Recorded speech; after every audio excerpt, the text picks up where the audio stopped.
Agora, nesse módulo, você vai entender como os recursos do COBIT podem ser usados para desenhar um sistema de governança customizado para cada empresa. Nessa primeira aula, a gente vai discutir os impactos dos fatores de desenho, aqueles que a gente viu há um módulo atrás, né?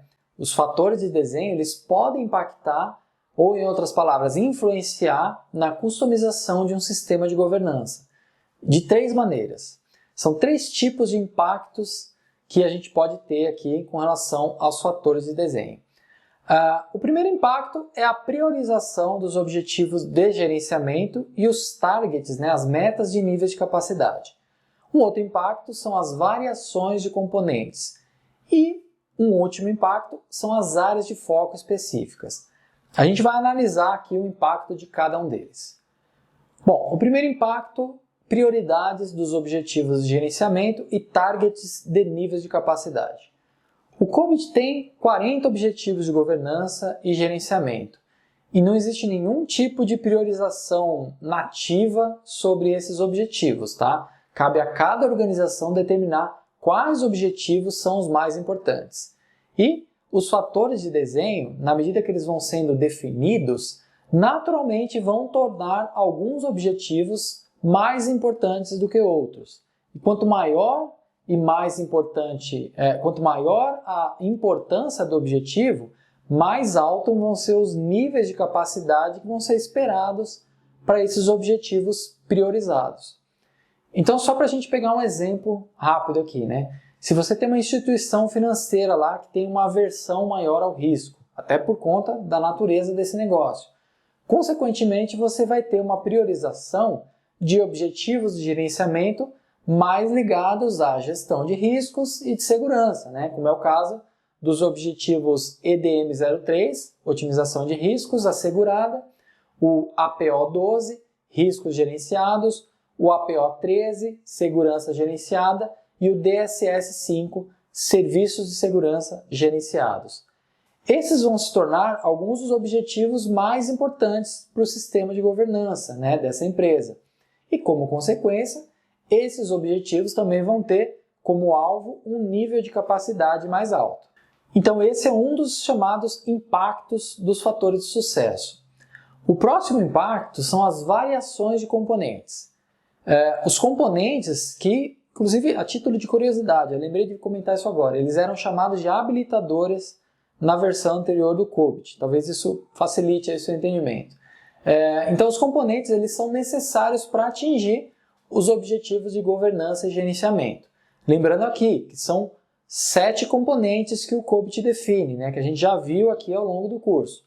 Processos, estruturas organizacionais, princípios, políticas e procedimentos, informação, cultura, ética e comportamento, pessoas, habilidades e competências, serviços, infraestrutura e aplicativos.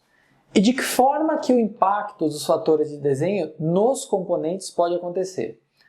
Bom, os fatores de desenho eles podem influenciar a importância geral de certos componentes, né, e tornar outros componentes não tão importantes para a implementação de um objetivo. Só para ilustrar melhor, vamos pegar aqui um exemplo de uma empresa de saúde que é altamente regulamentada por conta aí da natureza, né, do tratamento das informações de saúde dos pacientes, que são muito sensíveis. Como que essa organização está num setor altamente regulamentado, ela naturalmente vai dar mais importância a certos componentes, como os princípios, políticas e procedimentos e também as estruturas organizacionais. Consequentemente, as políticas e procedimentos de segurança vão ter uma maior importância para garantir a confidencialidade e a integridade das informações. Além disso, a função do compliance dentro da estrutura organizacional, ela vai ter uma importância maior do que outras funções dessa mesma estrutura organizacional, dessa mesma empresa. Então, fechamos aqui o segundo impacto. E por fim, o terceiro impacto dos fatores de desenho no sistema de governança vem lá das áreas de foco específicas, né? Os fatores de desenho eles vão conduzir a necessidade de variação do conteúdo do modelo do COBIT para um contexto específico. Uma empresa grande, geograficamente dispersa, vai ter uma área de foco maior do que uma organização menor e mais centralizada. É importante lembrar que o COBIT ele pode ser personalizado para uma organização específica e para suas necessidades específicas também. Então, só para dar um exemplo também, né, nesse caso, vamos pegar aqui o exemplo de uma organização pequena que implementa o COBIT e como área de foco, ela vai afetar o desenho geral dessa implementação de um sistema de governança. Se você tem uma organização pequena, provavelmente tem menos funcionários, menos recursos de TI, menos camadas gerenciais, né, de coordenação. Em geral, a TI de uma empresa pequena também tende a ser menos onerosa em comparação com grandes organizações. Portanto, o modelo atual ele vai incluir alguma flexibilidade, alguma variação quando se trata de gerenciar os recursos de TI. Isso ao contrário de uma empresa maior, que tem uma equipe de TI maior, várias camadas gerenciais e também mais recursos de TI. Então, com isso, a gente encerra aqui esse entendimento sobre os impactos dos fatores de desenho no sistema de governança.